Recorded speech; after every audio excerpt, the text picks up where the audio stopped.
Hello, good morning friends. मैं विकास गोड स्वागत करता हूं आपका विकास यूट्यूब चैनल पर। देखिए, आज का हमारा टॉपिक है वो एग्जाम के पॉइंट ऑफ व्यू की, एग्जाम से भी आपका ज़्यादा इंपॉर्टेंट है और आपकी बेसिक नॉलेज के लिए। जैसे कि मैं टॉपिक का नाम बताता हूँ, आपका टॉपिक का नाम आपके human reproduction system. Okay, human reproduction system. आपके रिप्रोडक्टिव सिस्टम में क्या होता है कि इसमें टू टाइप के सिस्टम्स होते हैं मोस्टली। आपके फर्स्ट होता है आपके मेल रिप्रोडक्टिव सिस्टम और सेकंड होता है आपके फीमेल रिप्रोडक्टिव सिस्टम। देखिए, नर जनन तंत्र और मादा जनन तंत्र, इसको समझने से पहले आपको ये समझना होगा कि जो ह्यूमन बीइंग होते हैं वो लिविंग ऑर्गेनिज्म अपनी पॉपुलेशन को इंक्रीज करने के लिए कौन सा सेक्सुअल रिप्रोडक्शन करते हैं। कौन सा रिप्रोडक्शन करते हैं? Sexual reproduction. और सेक्सुअल रिप्रोडक्शन के दौरान क्या होता है, हमको कहा जाता है विविपेरस। विविपेरस यानी जाइज। इस प्रकार से जो अगर यूट्रस में डायरेक्ट बेबी डेवलप्ड होता है उसको विविपेरस कहते हैं। आपने नाम सुना होगा ओविपेरस। इस प्रकार से तो अपन किसमें आते हैं? विविपेरस में आते हैं। अब जो सेक्सुअल रिप्रोडक्शन है ना, मेल रिप्रोडक्टिव सिस्टम। देखिए, इसमें आपको मोस्टली 3 पार्ट्स में इसको डिवाइड कर देता हूं मैं और इसमें आपको पढ़ना होगा। तो सबसे पहले होता है प्राइमरी रिप्रोडक्टिव ऑर्गन। कौन सा होता है? Primary reproductive organ. प्राथमिक जननांग जो मेल का होता है वो क्या होता है? आपके टेस्टिस। टेस्टिस को क्या कहते हैं? वर्षक। ओके, अगर फीमेल रिप्रोडक्टिव ऑर्गन की बात करता हूं मैं प्राइमरी, तो उसमें क्या जाएगा? आपके ओवेरी। इसके बाद में सेकंड है एसोसरी रिप्रोडक्टिव ऑर्गन यानी सहायक जनन अंग। सहायक जनन अंग। इसमें आपको कौन कौन से पार्ट्स पढ़ने हैं? इसमें फर्स्ट पढ़ना आपको एपिडिडाइमिस। ओके, इसको कहा जाता है आपके अधिवर्षण। सेकंड आपको पढ़ना है वास डिफरेंशिया यानी आप शुक्र वाहिनी।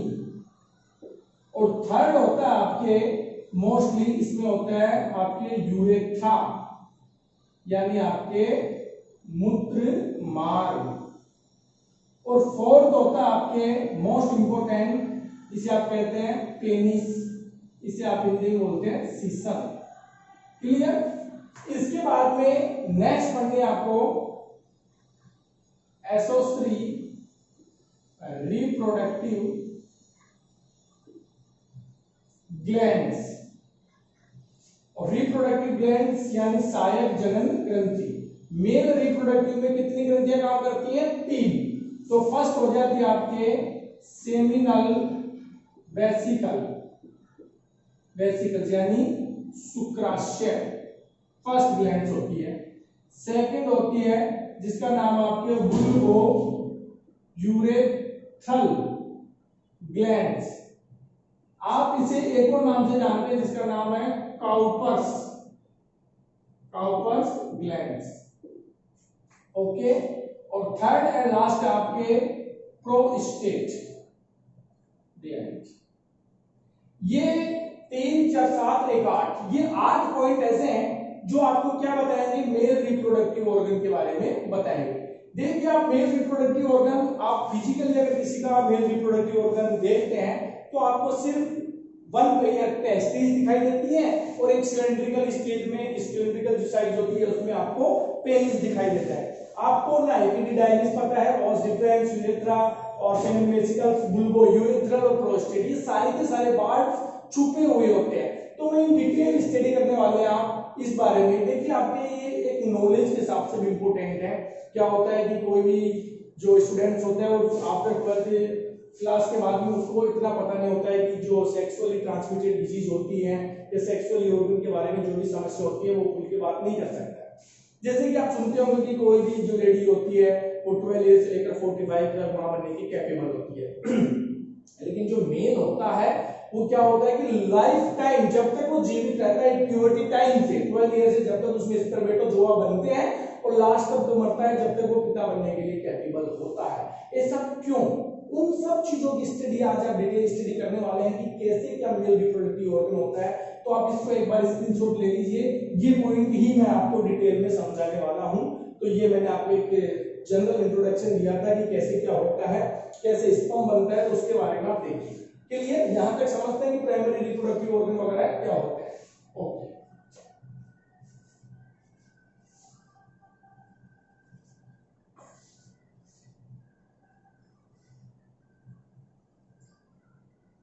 देखिए स्टूडेंट्स, आज आप पढ़ने वाले हैं सिर्फ मेल रिप्रोडक्टिव ऑर्गन।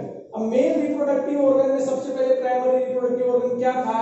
आपके टेस्टिस। तो मैं यहां पर एक डायग्राम बना देता हूं और ये बना देता हूं आपके टेस्टिस।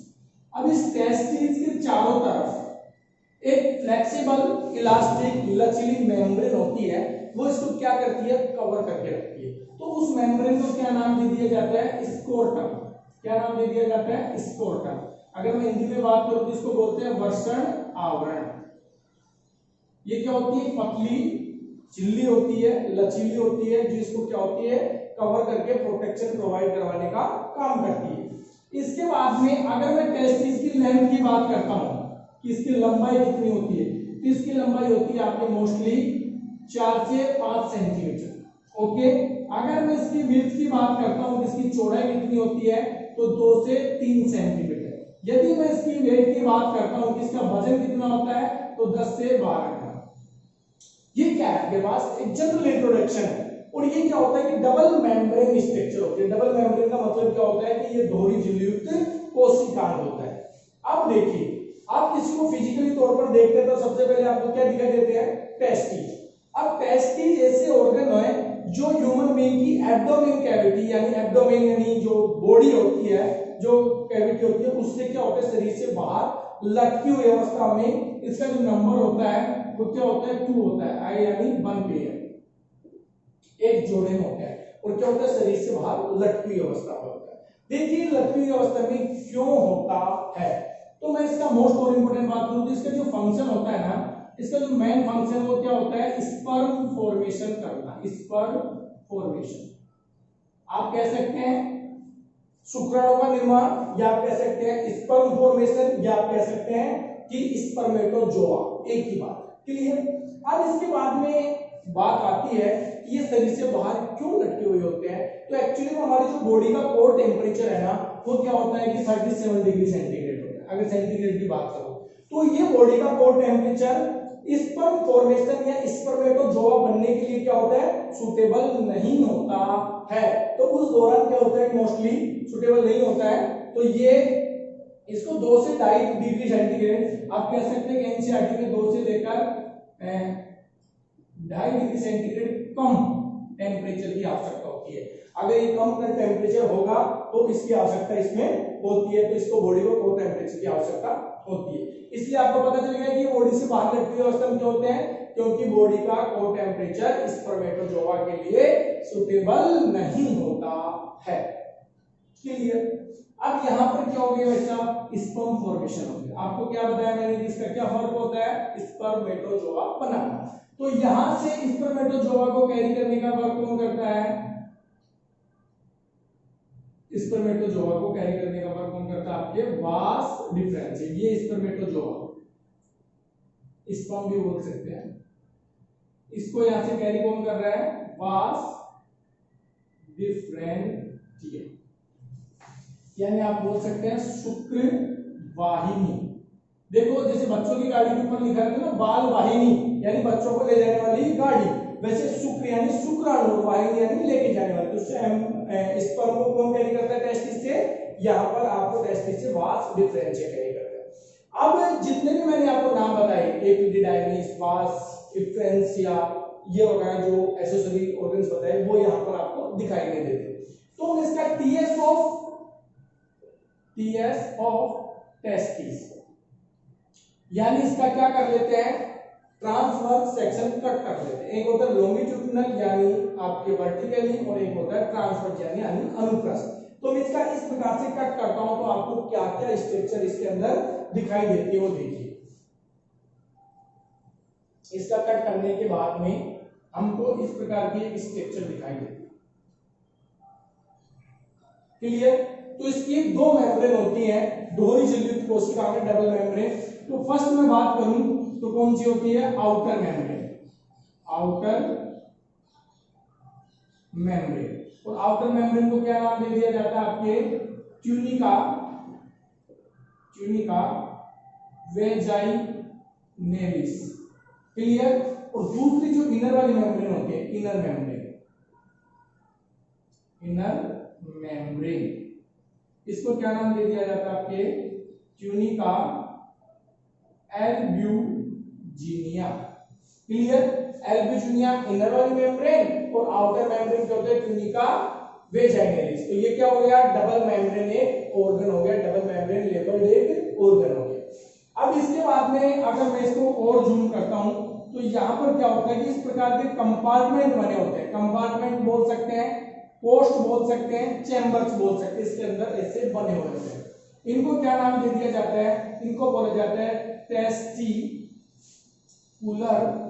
लोब्यूल्स, या आप कह सकते हैं वर्षण कोष्ठ।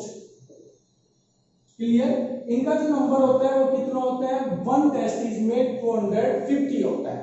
मतलब एक टेस्टिस के अंदर कितने कंपार्टमेंट बने हो सकते हैं, 250 तक बने हो सकते हैं। इसको क्या बोलते हैं, टेस्टिकुलर लोब्यूल्स या वर्षण कोष्ठ। क्लियर यहां तक? अब इसके बाद में और जूम करते हैं तो इसके अंदर क्या होता है, इस प्रकार की कॉन्वोल्यूटेड यानी उलझी हुई एक स्ट्रक्चर होती है। ये उलझी हुई क्या होती है, स्ट्रक्चर होती है सभी के अंदर। अब इस स्ट्रक्चर को क्या नाम देते हैं, इस स्ट्रक्चर को नाम देते हैं आपके सेमिनिफेरस ट्यूब्यूल्स, यानी आप कह सकते हैं इसको सेमिनिफेरस ट्यूब्यूल्स या शुक्रांशु कोशिकाएं, छोड़ दीजिए सेमिनिफेरस ट्यूब्यूल्स। इनका नंबर क्या होता है, 1 2 3 होता है। मतलब कम से कम क्या हो सकती है, 1 हो सकती है, और ज्यादा ज्यादा कितनी हो सकती है, 3 हो सकती है। तो आप ये सोच लीजिए कि एक टेस्टिस के अंदर टेस्टिकुलर लोब्यूल्स कितने हैं, 250, और सेमिनिफेरस ट्यूब्यूल्स कितनी है, 3। तो आप कह सकते हैं कि एक टेस्टिस के अंदर सेमिनिफेरस ट्यूब्यूल्स टोटल 750 हो सकती है। क्लियर? अब यहाँ पर क्या होता है कि मैं इसको यहाँ पर ये सेमिनिफेरस ट्यूब्यूल्स है इसको कट करता हूँ, और कट करने के बाद आपको एक स्ट्रक्चर और बताता हूँ कि कट करने के बाद मुझे इस प्रकार की 2 सेल्स मिलती है। समझ रहे हैं? क्या मिलती है, 2 सेल्स मिल जाती है। और 2 सेल्स मिलने पर इसमें क्या होता है कि एक तो इसको मैं थोड़ा इस साइड बना देता हूं ताकि आप आसानी से समझ पाए। देखिए आपको यहां पर बना देता हूं, ये देखिए इस प्रकार से सेल्स होती है। क्लियर? इसमें सेल्स में क्या होती है कि यहां पर एक तो बड़ी सेल्स होती है, ये क्या होती है, एक थोड़ी जो साइज होती है वो लार्ज साइज होती है ये, और एक थोड़ी स्मॉल साइज होती है। इस प्रकार से आप कह सकते हैं कि स्मॉल साइज। देखिए जो स्मॉल साइज है ना, इसके अंदर की बात कर रहा हूं मैं, किसके अंदर, सेमिनिफेरस ट्यूब्यूल्स के अंदर। तो सेमिनिफेरस ट्यूब्यूल्स के अंदर एक होती है जिसको बोला जाता है एमजीसी, यानी आप कह सकते हैं मेल जर्म सेल्स। ये मेल जर्म सेल्स क्या करते हैं, मेल जर्म सेल करते हैं स्पर्म फॉर्मेशन, यानी स्पर्मेटोजोआ बनाते हैं। आप समझ में आया कि टेस्टिस में कौन सी कोशिका क्या बनाती है, स्पर्म। आप बता देंगे मेल जर्म सेल, नर जनन कोशिका। ये क्या काम करती है, यहाँ पर स्पर्म फॉर्मेशन करती है। हो गया स्पर्म फॉर्मेशन, ओके। अब इसके अंदर जो लार्ज कोशिका है, लार्ज सेल्स होती है, उसको बोला जाता है आपके सर्टोली सेल्स। क्या कहा जाता है, सर्टोली सेल्स। सर्टोली सेल्स की जो डिस्कवर करने वाले साइंटिस्ट उनका नाम था एनरिको सर्टोली। तो उन्होंने क्या किया कि अपने नाम के ऊपर इस सेल्स को नामकरण कर दिया।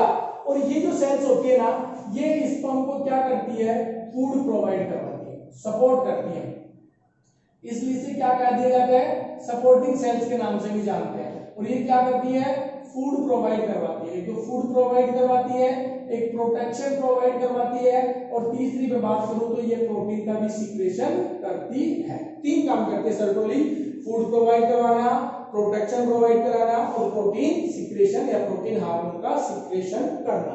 अब जो दो सेल्स होती है, इन दोनों सेल्स के बीच में यहां पर एक और सेल्स होती है जिसका नाम क्या होता है आपके लीडिंग सेल्स। इसको लीडिंग सेल्स भी कह सकते हैं, स्पेशलाइज्ड सेल भी कह सकते हैं, या इंटरस्टलाइज्ड या अंतराली कोशिका भी कह सकते हैं। ये लीडिंग सेल्स क्या काम करती है मोस्टली, ये लीडिंग सेल्स है ना, ये लीडिंग सेल्स एक हार्मोन को सीक्रेट करती है, और ये मोस्टली जो हार्मोन है इसका आपने बहुत अच्छे तरीके से नाम सुना होगा। उस हार्मोन का नाम होता है यहाँ पर टेस्टोस्टेरोन, टेस्टोस्टेरोन।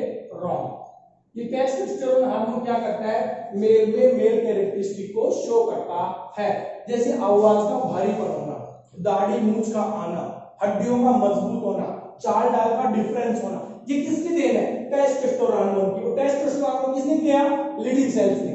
लीडिंग सेल्स को स्पेशलाइज्ड और अंतराली कोशिका भी कहते हैं। और इसके अंदर कौन सी सेल्स होती है, मेल जर्म। मेल जर्म क्या करती है, स्पर्मेटोजोआ या स्पर्म फॉर्मेशन करती है, और सर्कुलेटिंग सेल्स क्या करती है, स्पर्म को फूड प्रोवाइड करवाने का काम करती है। इस प्रकार से ये सारा का सारा एक सिस्टम बना है। यहां तक समझ में आया कि स्पर्म कैसे बनता है। अब स्पर्म बनने के बाद में, ये सब कुछ आने के बाद में, यहां पर एक जाल नुमा संरचना होती है, समझ रहे। यहां पर क्या होता है, ये 5th नंबर है आपके, इसको बोलते हैं रेटेटेस्टिस यानी वर्षण जाल। ये वर्षण जाल में सबसे पहले क्या करता है, स्पर्म एंट्री करता है, ठीक है साहब। अब यहां पर क्या होता है कि इस प्रकार से ट्यूब लाइक स्ट्रक्चर है, 6 नंबर पाइप लाइक स्ट्रक्चर, बहुत छोटे छोटे पाइप होते हैं, इसको बोला जाता है वास इफ्रेंसिया, इफ्रेंसिया यानी अपवाहक नलिकाएं, अपवाहक नलिकाएं। अब स्पर्म क्या हो गया, इसके आगे मूवमेंट कर दिया है आगे स्पर्म। अब यहां से क्या होता है, एक स्ट्रक्चर आती है इस प्रकार से पाइप लाइक स्ट्रक्चर, जिसको नाम दे दिया जाता है आपके एपिडिडाइमिस यानी अधिवर्षण। देखिए अधिवर्षण एक मुड़ी हुई संरचना होती है, और सबसे पहले शुक्राणु एक जो लाइन होती है, पाइप होता है, वो किसमें, अधिवर्षण में प्रवेश करता है। कुछ टाइम के लिए ये संग्रह नलिका भी होती है, कुछ समय के लिए यहाँ पर स्पर्म रुक भी जाता है। तो इस प्रकार से एपिडिडर्मिस के 3 पार्ट्स होते हैं। ऊपर वाले पार्ट को पापू, कॉर्पस और पाउल नाम दिया जाता है, यानी ऊपरी हिस्सा, मध्यम हिस्सा और निचला हिस्सा। इस प्रकार से 3 चरण होते हैं। और इसके बाद में क्या होता है आपके शुक्र वाहिनी। तो इस प्रकार से टेस्टिस के अंदर किसका निर्माण हुआ, स्पर्म का। और एपिडिडाइमिस आपको यहां तक का जो पार्ट होता है वो दिखाई नहीं देता है जब तक आप उसका क्या नहीं कट करते, टीएस कट नहीं करते। और ये सारे ऑर्गन कब होते हैं, जब आप उसका टीएस सेक्शन कट करते हैं, और फिर पता चलता है कि स्पर्म यहां से ऐसे बना और यहां से कैरी कौन करता है इसको, वास डिफरेंशिया यानी शुक्र वाहिनी। क्लियर। अब ये शुक्र वाहिनी पे आते हैं। शुक्र वाहिनी क्या करती है, आगे जाती है और यहां पर एक बहुत बड़ी बैग लाइक स्ट्रक्चर थैलेनुमा संरचना होती है, और उस ग्लैंड को नाम दे दिया जाता है आपके, यानी आप कह सकते हैं इसको शुक्राशय, आप कह सकते हैं सेमिनल वेसिकल्स, वेसिकल्स यानी शुक्राशय। और ये शुक्राशय क्या करता है ये भी समझिए। ये जो शुक्राशय होता है इसमें क्या होता है कि 60% पार्ट जो स्पर्म होता है उसका कितना परसेंट पार्ट बनाता है, 60%। और 60% पार्ट का मतलब होता है कि इसमें 3 चीजें का फॉर्मेशन करता है, जो मैं यहाँ बता देता हूँ कि जो सेमिनल वेसिकल होता है ना, वेसिकल्स, ये क्या करता है, इसके अंदर एक तो मिलाता है फ्रक्टोज। फ्रक्टोज, ये फ्रक्टोज क्या करता है, इसको एनर्जी प्रोवाइड करवाता है। सेकंड इसमें मिलाता है ये प्रोस्टेग्लैंड्स, प्रोस्टेग्लैंड्स, ये क्या करता है, इसको तरलता प्रदान करता है। और तीसरा इसमें क्या मिलाता है, ये मिलाता है इसमें प्रोटीन। इस प्रकार से 60% स्तंभ का पार्ट कौन बनाता है आपके सेमिनल वेसिकल्स यानी शुक्राशय ग्लैंड्स। अब इसके बाद में क्या होता है कि इस ग्लैंड्स में ये दोनों पाइप आकर मिल जाते हैं तो इसका नाम बदल जाता है और इसका नाम बदलने पर यहाँ पर क्या हो जाता है, इसका नाम इजाकुलेटरी डक्ट, यानी आप इसे क्या कह सकते हैं, रसकलन वाहिनी। ये पाइप अभी तक तो वास डिफरेंस यानी शुक्र वाहिनी था, लेकिन इसके बाद में सेमिनल वेसिकल्स यानी शुक्राशय से जो भाग मिल जाता है इसलिए उसका नाम क्या हो जाता है, बदल जाता है। और बदलने पर क्या पाइप का नाम हो जाता है, इजाकुलेटरी डक्ट या वास डिफरेंस या आल्सो इजाकुलेटरी डक्ट या रसकलन वाहिनी। अब यहाँ पर क्या होता है कि एक ब्लेडर होता है जिसे आप यूरिनरी ब्लेडर कहते हैं, यूरिनरी ब्लेडर, मूत्राशय होता है। अब यहां से क्या होता है कि मूत्राशय भी इस मार्ग में मिक्स हो जाता है, मूत्राशय भी इस मार्ग में मिक्स हो जाता है। अब देखिए एक बात समझिए, जो मेल होता है उस मेल के अंदर यूरिन का और स्पर्म का सिंगल ट्रैक होता है। ये ट्रैक स्पर्म का भी था और यूरिन का भी था, जबकि फीमेल में ऐसा नहीं होता है। फीमेल में यूरिन के लिए और रिप्रोडक्शन के लिए अलग अलग ट्रैक प्रेजेंट होते हैं। अब इस पाइप का नाम फिर से बदल जाएगा और इस पाइप में यूरिन मिल गया तो इसका नाम क्या हो जाएगा, यूरेथ्रा यानी मूत्र मार्ग। अब इसके बाद में आगे चलते हैं और आगे चलने के बाद में एक सिलेंड्रिकल स्टेज हो जाती है और इस प्रकार से इसे क्या कह दिया जाता है, पेनिस। पेनिस एक सिलेंड्रिकल गोलाकार संरचना होती है, मस्कुलर या कोपुलेशन ऑर्गन भी कह सकते हैं, मैथुन के लिए अंग होता है। ये अंग क्या करता है कि जो मेल का स्पर्म होता है वो फीमेल के वेजाइना में इंजेक्ट यानी प्रवेश कराने में हेल्प करता है। अब इसके ऊपर क्या होता है, यहाँ पर एक स्किन होती है जिसे आप कह सकते हैं फोर्क स्किन। ये फोर्क स्किन मोस्टली आपको मॉडर्न कम्युनिटीज में देखने को मिलती है। एक्चुअली में क्या होता है कि ये स्किन जो बैक्टीरिया वायरस होता है उसको इंजेक्ट होने से रोकती है। और यहाँ पर एक ऑब्चर यानी आप कह सकते हैं कि ओरिफाइस होता है जिसे आप छिद्र कहते हैं या आप रिप्रोडक्टिव होल भी कह सकते हैं। तो इस प्रकार से यहाँ पर होता है। अब इसमें मैंने दो बातें हमने बताई, सेमिनल वेसिकल्स यानी शुक्राशय ग्लैंड्स बता दी मैंने। इसके अलावा देखिए यहाँ पर एक ग्लैंड और प्रेजेंट होती है और उस ग्लैंड का नाम होता है आपके बुल्बो यूरेथ्रल ग्लैंड्स। देखिए बुल्बो यूरेथ्रल ग्लैंड्स बोल सकते हैं, काउपर्स ग्लैंड्स बोल सकते हैं। ये क्या करती है, 25% स्पर्म फॉर्मेशन में हेल्प करती है और ये मोस्टली अल्कलाइन नेचर का बनाता है। स्पर्म को क्या बनाता है, अल्कलाइन नेचर, क्षारीय प्रकृति का बनाता है। अगर ये अल्कलाइन नेचर का नहीं बनाती तो एक्चुअली में क्या होता है कि जब स्पर्म वेजाइना में इंजेक्ट होगा तो वेजाइना का जो नेचर होता है वो क्या होता है, एसिडिक नेचर होता है और एसिडिक और अल्कलाइन डिस्ट्रॉय हो जाता है, इसलिए उसको एसिडिक नेचर में चेंजेस करती है और उसमें ज्यादा लाइव जिंदा रहने के लिए बचाती है। तो 25% भाग बुल्बो यूरेथ्रल, जिसको आप किस नाम से जानते हैं, काउपर्स ग्लैंड्स के नाम से भी जानते हैं। अब तीसरी या लास्ट एक ग्लैंड और होती है जिसका नाम होता है प्रोस्टेट। देखिए प्रोस्टेट ग्लैंड्स क्या करती है, ये जो ट्रैक होता है इसको स्मूथ करती है, चिकना बनाती है, जिसके कारण क्या होता है कि स्पर्म आसानी से रिलीज होकर आ जाता है। अब कभी कभी क्या होता है कि बढ़ती उम्र के साथ प्रोस्टेट ग्लैंड भी बढ़ जाती है। कभी आपने सुना होगा कि यूरिनल प्रॉब्लम वाले जो पर्सन होते हैं उनमें प्रोस्टेट बढ़ गया, तो प्रोस्टेट एक ग्लैंड है, अगर ये इंक्रीज हो जाती है ना तो कभी कभी बिना परमिशन के भी यूरिन रिलीज हो जाता है या कभी कपड़े गंदे हो जाते हैं तो शर्मिंदगी महसूस करनी पड़ती है। तो बढ़ती उम्र के साथ या बाथरूम रुक रुक कर आता है तो प्रोस्टेट ग्लैंड्स का बढ़ना एक प्रकार का प्रोस्टेट ग्लैंड्स का कैंसर भी माना जाता है।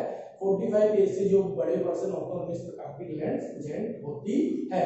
तो ये सारा का सारा वर्क आपके मेल रिप्रोडक्टिव ऑर्गन में होता है। अब देखिए जो स्पर्मेटोजोआ या स्पर्म बनने का जो वर्क है ना, एज प्यूबर्टी टाइम यानी 13 ईयर से अबव वाले पर्सन होते हैं उनमें स्टार्ट होता है और जब तक वो व्यक्ति जिंदा रहता है उसकी टेस्टिस के अंदर इस प्रकार का वर्क बनता रहता है।